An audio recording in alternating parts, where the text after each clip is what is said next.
Hello students, welcome to 1 plus 1 channel. இன்னைக்கு நம்ம வீடியோவில் 8th standard chapter 1 example 1.9 பார்க்க போகிறோம்.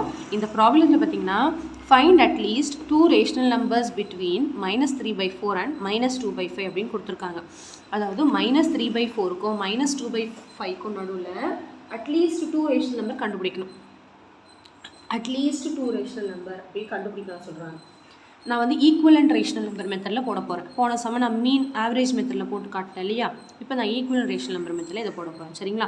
ஏன்னா கொஸ்டினில் வந்து மெத்தட் எதுவும் சொல்லலை, ஆவரேஜ் மெத்தடில் தான் போடணும். அதனால் ஈக்குவலண்ட் ரேஷனல் நம்பர் மெத்தட் தான் எப்பவுமே சிம்பிள், அதுவே போட்டுடலாம். ஈக்குவலண்ட் அப்படின்னா என்னதுன்னா ரெண்டு டினாமினேட்டரையும் சேம் பண்ணணும் ஃபஸ்ட்டு.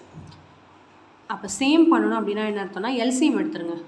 5க்கும் 4க்கும் எல்சிஎம் எடுத்தால் 20 வருமா? இப்போ இங்கேயும் 20 வர வைக்கணும், இங்கேயும் 20 வர வைக்கணும்னா இதை வந்து 5ஆல் மல்டிப்ளை பண்ணணும், இதை வந்து 4ஆல் மல்டிப்ளை பண்ணணும். மல்டிப்ளை பண்ணால் 20 ஆகிடுமா? இப்போ இங்கே -15/20 வரும், இங்கே வந்து -8/20 வரும். இப்போ இது ரெண்டுத்துக்கும் நடுவில் 2 ரேஷனல் நம்பர் இருக்கா அப்படின்னு பார்க்கணும். ஃபஸ்ட்டு இதை வந்து நம்ம நம்பர் லைனில் லொக்கேட் பண்ணிக்கலாம், அப்போ தான் நம்மளுக்கு தெரியும். சரிங்களா? இப்போது -8/20 எந்த பக்கம் வரும்? இங்கே 0 வரும்னு வச்சுக்கோங்க, இந்த பக்கம் பாசிட்டிவ், இந்த பக்கம் நெகட்டிவ். -8/20 ஃபார் எக்ஸாம்பிள் இங்கே வரும்னு வச்சுக்கோங்க, -15/20 இங்கே வரும்னு வச்சுக்கோங்க. இதுக்கு ரெண்டுத்துக்கும் நடுவில் நம்பர் தான் எழுதணும். -9, -10, -11, -12, -13, -14/20 அது வரைக்கும் தான் எழுதணும். ஸோ ஆன்சர் பார்த்தீங்கன்னா அதுக்கு நடுவில் ஏதாவது 2 நம்பர் எழுதிக்கலாம். எதுலேருந்து எழுதிக்கலாம்? -14/20, -13/20, -12/20,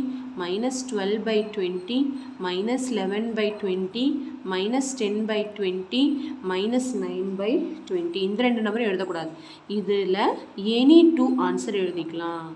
ஏன்னா கொஷனில் வந்து அட்லீஸ்ட் 2 தான் கேட்குறாங்க. எந்த 2 எழுதினாலும் நீங்கள் கரெக்டு தான் ஆன்சர். சரிங்களா? ஸோ ரொம்ப சிம்பிள் மெத்தட் இது, ஈக்குவலண்ட் ரேஷனல் நம்பர் மெத்தடு.